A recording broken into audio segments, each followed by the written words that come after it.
Hello, my name is Tiffany Chang, and this is Conductor as CEO, where I take ideas from other industries and share how we can apply them as arts leaders. I imagine a world where leaders help people thrive, feeling more valued, seen, and fulfilled, while knowing that their work truly matters.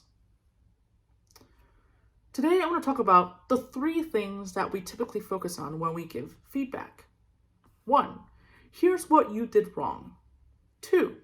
Here's what you should have done. And 3. Don't do that wrong thing again.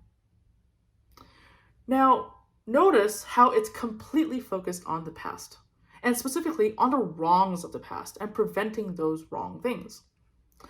It's clear who is to blame for what happened. Us, who did the wrong thing.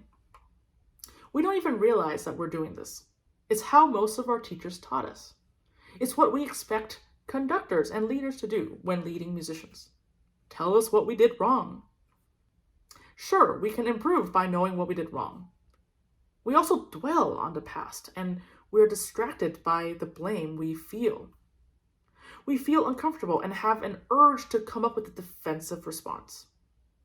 All this inhibits us from focusing 100% toward the future and on getting better. So an alternative to feedback is feed forward. It's an idea that I first heard from Marshall Goldsmith a couple years ago. Here's how it goes. Instead of articulating what we did wrong in the past, feed forward focuses attention on how you can do better in the future.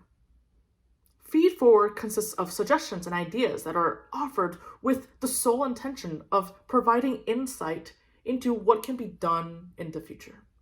Blame or judgment for what happened in the past does not exist in feed forward. For the receiver of feed forward, Goldsmith encourages them to just say thank you. He says that we don't get to judge the quality of the feed forward because it is aimed to help us improve. We can choose to take only the ideas that work for us. Also, if all we need to say is thank you, we can focus on actually listening to the suggestion without the distraction of needing to respond.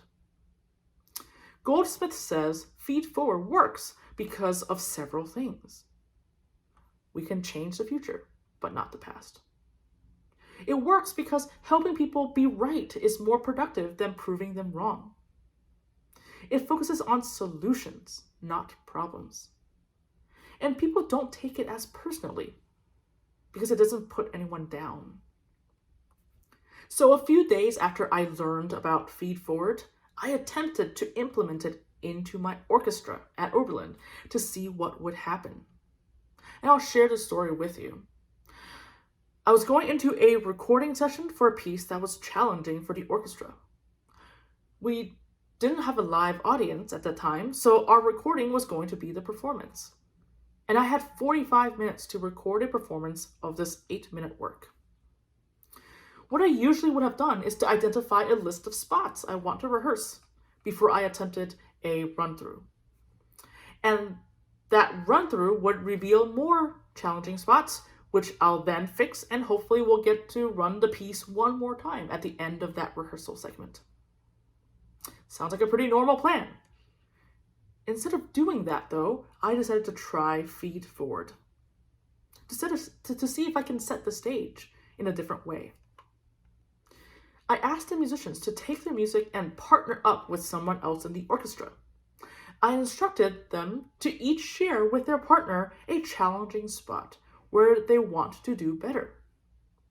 Their partner's task was to offer feed forward, suggestions and ideas on what might help them do better. The comments were to be future-oriented, what they can do going forward. They were asked to not focus on correcting mistakes from the past, and the receivers of the feed forward were asked to simply say thank you. Then the pairs would reverse roles and repeat the process. So I gave them about 3 to 4 minutes to do this. And during these minutes, a part of me was afraid that I was wasting precious rehearsal time with this activity. I knew what the issues were in the piece, probably better than the musicians. I knew what needed to be fixed. Wouldn't it be more efficient if I just took the reins and rehearsed those spots? So after the feed forward exercise, I went straight into a run through without rehearsing any of my spots. I was curious to see what would happen, whether the feed forward exercise had any effect on any progress. To my surprise, all the spots that I had on my initial lists were non-issues. They were challenges the orchestra had every single rehearsal previously. We always had to stop in those places. But in this run, those spots were all markedly better. I didn't actually need to rehearse anything. We started the rehearsal at a higher bar than when we left things in the last rehearsal, after just 4 minutes of feed forward.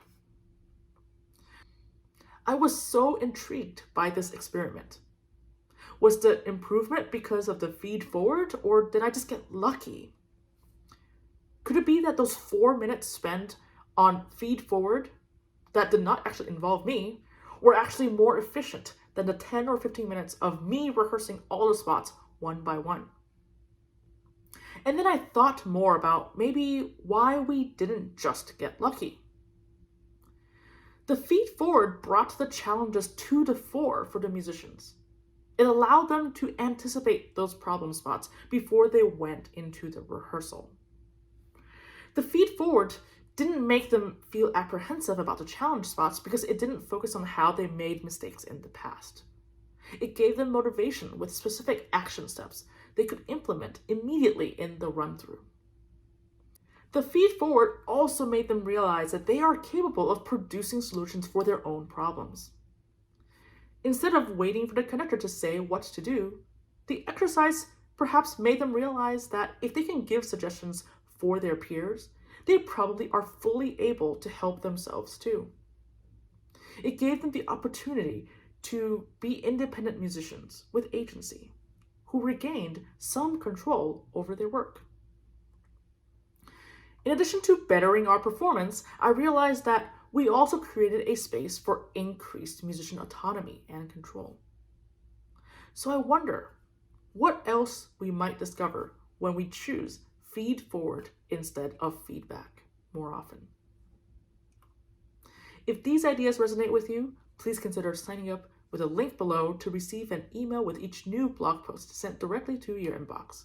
Thank you and have a great day.